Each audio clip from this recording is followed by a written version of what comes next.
Kırmızı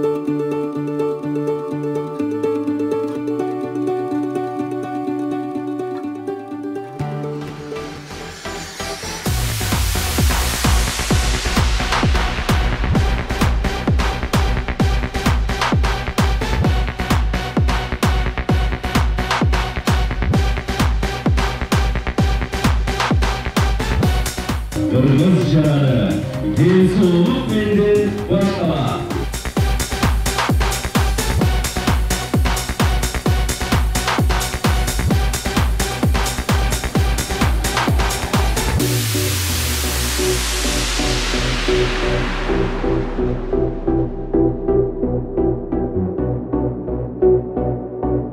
Мы всей семьей катаемся на велосипедах, даже двухлетняя сестренка.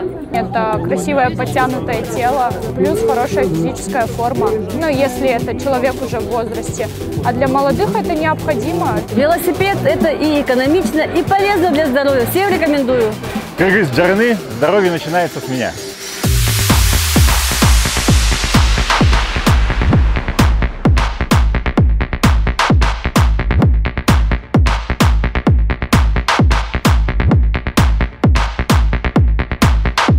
Бириккен Улуттар уюмунун кызматкерлери кубануу менен, сыймыктануу менен бул иш-чарага катышты. Бүгүн биз көргөн нерсе бул ушул велопробегдин катышуучулары, ар бир катмардын өкүлдөрү, бул жерде майыптуулугу бар адамдар да катышты, аялдар, эркектер, жаш балдар, өспүрүмдөр.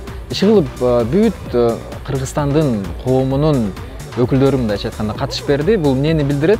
Спорт бул баягындай бириктирүүчү бир касиетке ээ. Ошону мен оюмча бул иш-чара аркылуу дагы жайылтып, келечекте Кыргыз жараны деген концепцияны коомдо тамырлатып, себеп дегенде Бириккен Улуттар уюму эмне үчүн колдоп келет?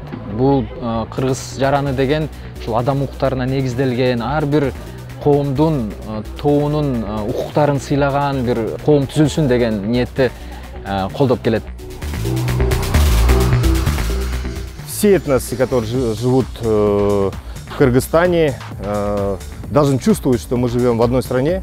Это наша страна. В этой стране есть толерантность и уважение. Велопробег в честь, собрались все этносы, по крайней мере, немножко покататься на велосипедах. Это и здоровый образ жизни, и такое хорошее мероприятие, которое объединяет нас всех.